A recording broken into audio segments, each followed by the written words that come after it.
جنگ خیبر اللہ کے نبی صلی اللہ تعالی علیہ وسلم نے اصحاب کو جمع کیا، کہا کہ یہودیوں نے معاہدہ توڑا ہے، جنگ خندق کا بدلہ لیں گے ہم۔ انہوں نے جو ہم سے وعدہ کیا تھا کہ کفاروں کا ساتھ نہیں دیں گے، یہ خیبر یہودیوں کا ایک بڑا قلعہ تھا، چلو قلعہ پہ حملہ کیا جائے، ان سے بدلہ لیا جائے۔ اللہ کے نبی صلی اللہ تعالی وسلم مقام خیبر میں پہنچتے ہیں، خیبر کے قلعے کے پاس۔ پہلے دن حضرت ابوبکر صدیق کو بھیجا، حضرت ابوبکر صدیق چند اصحاب کے ساتھ جاتے ہیں۔ جانے کے بعد یہ لوگ قلعے کے اوپر ہے، اوپر سے تیر چلاتے ہیں، نیچے والے زخمی ہوتے ہیں، یہ تیر پھینکنا چاہتے ہیں، تیر اوپر جاتا نہیں ہے۔ لال قلعہ گئے ہو نا، جو اوپر سے جو تیر پھینکے تو نیچے جلدی آتا، لیکن نیچے سے اگر پتھر ہی مارو تو بہت مشکل ہو جاتا ہے۔ یہ اصحاب رسول اللہ ادھر نیچے ہے اور یہودی سب قلعے کے اوپر کھو میں بیٹھے تیر چلا رہے ہیں، شدید مسلمانوں کا نقصان ہوتا ہے پہلے دن۔ دوسرے دن حضرت عمر فاروق کو رسول اللہ بھیجتے ہیں، یہ بھی وہی حال ہوتا ہے، واپس آتے ہیں۔ تیسرے دن اور کسی کو بھیجتے ہیں، یہ بھی شکست ہو کے آتے ہیں۔ اس دن رات کو نبی پاک فرماتے ہیں کہ کل علم میں اس کے ہاتھ میں دوں گا جس کے ہاتھ میں اللہ نے فتح رکھی ہے، جو کامیاب ہوگا، جس کے ذریعے خیبر فتح ہوگا۔ تمام صحابی دل میں یہ سوچتے ہیں کہ کاش کل رسول اللہ میرا نام لے۔ کسی کا ذہن حضرت علی کی طرف نہیں ہے، کسی کا ذہن علی کی طرف نہیں ہے۔ وجہ اس وقت حضرت علی کو آشوب چشم آیا ہوا تھا، یعنی آپ کیا بولتے جو آنکھ سے پانی نکلتا ہے، دھوپ میں دیکھا نہیں جاتا ہے، اسے آشوب چشم کہتے ہیں۔ دھوپ میں دیکھا نہیں جاتا، بڑی تکلیف ہوتی ہے۔ یہ تھوڑی علیل ہے، بستر پر ہے، کسی کا ذہن علی کی طرف نہیں۔ حضرت عمر کا کہنا کہ پوری زندگی میں نے کبھی سرداری کی چاہت نہیں کی سوائے اس رات کے، اس لیے کہ کمال تو مجھ میں نہیں تھا، کمال تو نبی پاک کی بولی میں ہے۔ اللہ کے نبی نے فرمایا کہ کل جھنڈا میں اس کے ہاتھ میں دوں گا جس کے ہاتھ میں اللہ خیبر کو فتح کرے گا۔ کاش مجھے یہ جھنڈا کل مل جاتا، کیونکہ کمال عمر کے اندر نہیں ہے، کمال تو لب مصطفیٰ کی بولی پر ہے، زبان مصطفیٰ پر ہے۔ صبح ہوتی ہے، سب صحابی انتظار کرتے ہیں، کاش رسول اللہ میرا نام لے، کاش رسول اللہ میرا نام لے۔ فجر کے بعد اللہ کے نبی صلی اللہ تعالی علیہ وسلم نماز کے بعد سب درست کرتے ہیں، آواز لگاتے ہیں، اینا علی ابن ابی طالب، کہو سبحان اللہ، اینا علی ابن ابی طالب، کہاں ہے علی ابن ابی طالب؟ لوگوں نے کہا حضور ان کی تو طبیعت علیل ہے، ان کی آنکھوں میں آشوب چشم آیا ہے۔ اللہ کے نبی انہیں بلاتے ہیں، حضرت علی آتے ہیں، عرض کرتے ہیں یا رسول اللہ حکم ہو۔ اللہ کے نبی جھنڈا حضرت علی کے ہاتھ میں دیتے ہیں، اے علی لے جاؤ، خیبر کو فتح کرو۔ حضرت علی عرض کرتے ہیں یا رسول اللہ آشوب چشم ہے، آنکھ سے ٹھیک سے دیکھا نہیں جا رہا ہے۔ تاریخ نگار لکھنے والے لکھتے ہیں مصطفیٰ جان رحمت اپنا لعاب مبارک نکالتے ہیں اور علی کی آنکھوں میں لگا دیتے ہیں۔ علی کا کہنا کہ لعاب مصطفیٰ لگنا تھا تو میری آنکھ ایسے ٹھیک ہوئی جیسے کہ کبھی میری آنکھ میں کوئی تکلیف نہیں تھی، مجھے صاف نظر آنے لگا۔ حضرت علی اب میدان خیبر کی طرف، خیبر کے قلعے کی طرف جاتے ہیں۔ اب جیسے ہی گھوڑے پہ سوار ہوئے جاتے ہیں، ساتھ میں جو علم جھنڈا ہوتا ہے وہ جھنڈا لے کے جاتے ہیں، آگے گاڑ دیتے ہیں۔ قلعے کے اوپر مرحب نام کا پہلوان کھڑا ہوا ہے، مرحب، وہ کہتا ہے کہ دیکھو کوئی نوجوان آیا ہے، اپنے بھائی حارث کو بھیجتا ہے، اے حارث جا اس جوان کا سر قلم کر اور میرے قدموں میں لے کے آؤ، اس جوان کا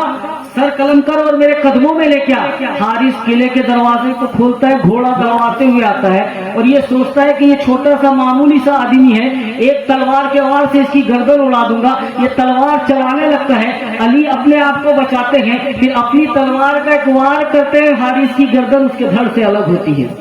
مرحب نے جب دیکھا کہ اس کے بھائی حارث کا یہ حال ہوا، مقابلہ کرنے کا موقع ہی نہیں دیا، مرحب دل ملا جاتا ہے، غصے میں قلعے کا دروازہ کھول کے باہر آتا ہے، رجش خانی کرتا ہے، شعر پڑھتا ہے، اے علی تیرا نام علی ضرور ہے، تو نے میرے بھائی کو مارا ہے، تو میری طاقت کے بارے میں جانتا نہیں، ارے میں تو وہ ہوں جو اپنی تلوار کو پہاڑ پہ مارتا ہوں تو پہاڑ ریزہ ریزہ ہوتا ہے، ابھی تجھے مزہ چکاتا ہوں کہ تو نے میرے بھائی کو مارا۔ حضرت علی جواب دیتے ہیں تو اگر پہاڑ پہ تلوار مار کے پہاڑ کو ریزہ ریزہ کرتا ہے، میں تو وہ ہوں جس کا نام میری ماں نے بچپن میں حیدر رکھا تھا، میری ماں نے میرا نام حیدر رکھا تھا، حیدر میری ماں نے اس لیے رکھا تھا کہ جب میری 6 مہینے کی عمر تھی، ماں میری کسی کام میں مشغول تھی، ایک سانپ آیا تھا جو مجھے ڈس لیتا، میں نے اسے پکڑ کے اس کے ٹیٹوے کو دبا رکھا تھا، میری ماں گھبرا کے آئی اور سانپ چھڑانا چاہی، میں نے اس کو اس وقت تک نہیں چھوڑا تھا جب تک وہ مر نہ گیا تھا۔ اسی درمیان میرے رسول آئے تھے، میری ماں سے کہا تھا چچی جان جانتی ہے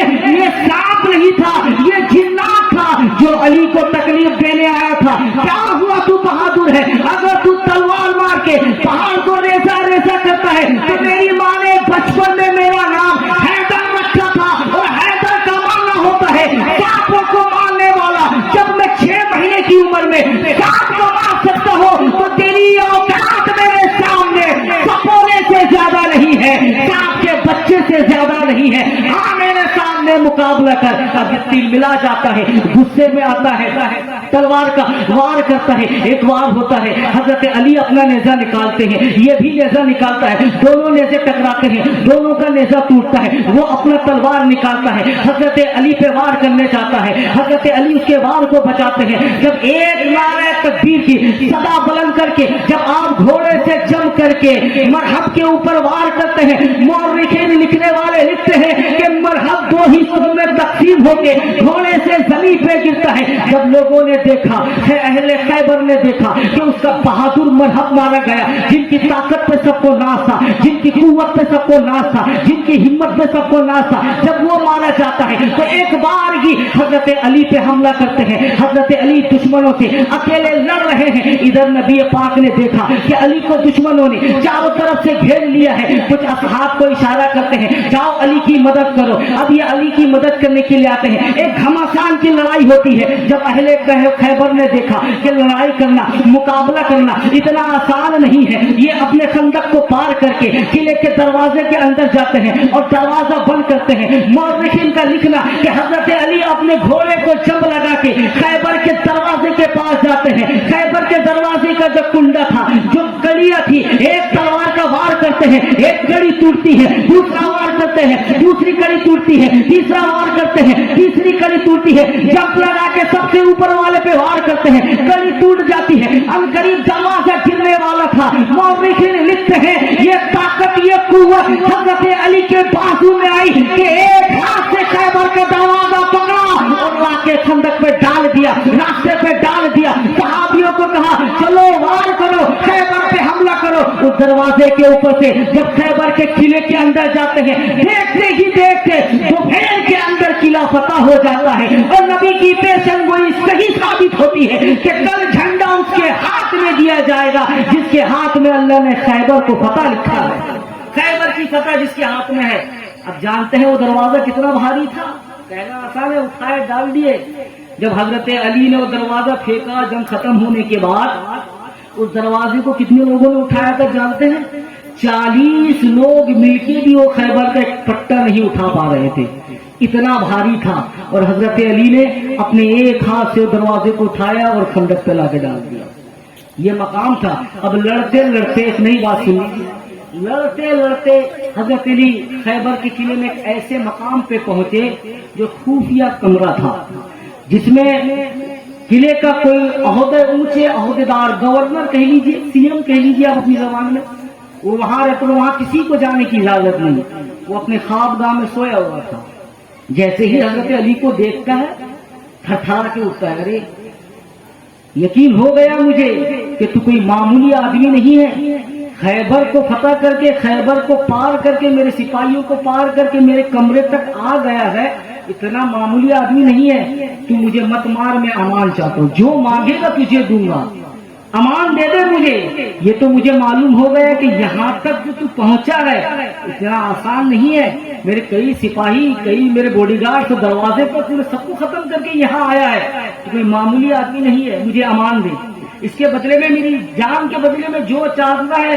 جو مانتا ہے میں تجھے دوں گا۔ علی کی سخاوت دیکھیے، آج مولا کائنات جلسے جلوس کے نام پہ، مسجد مدرسے کے نام پہ مانگے تو بولتے ہیں کہ کتنا دیں گے، کہاں سے دیں گے، کہاں سے لائیں گے، کتنا دیں گے، روزانہ دیتے رہیں گے، یہ ہمارا نظریہ ہے۔ اب حضرت علی کی سخاوت دیکھیے، اب وہ گورنر کہتا ہے کہ میری جان بخش دے، جو مانگے گا دوں گا، کیا دے گا؟ حضرت علی کا ہاتھ پکڑتا ہے، ایک تہہ خانے کی طرف لے جاتا ہے، دروازہ کھولتا ہے، جہاں تک نظر جا رہی ہے سونے چاندی ہیرے جواہرات موجود ہیں، بولتے اس میں سے جتنا چاہے لے جا۔ حضرت علی فرماتے لینا تو بہت چاہتا ہوں لیکن لے کے جاؤں کس میں، سامان تو نہیں ہے لے کے جانے کے لیے۔ پھر ہاتھ پکڑتا ہے ایک استول کی طرف لے جاتا ہے، کھولتا ہے، جہاں تک نظر جاتی ہے اونٹ بندھے ہوئے، جتنا اونٹ چاہے اس کو لے جا، اس میں جتنا سامان لاد کے لے جانا چاہے لے جا۔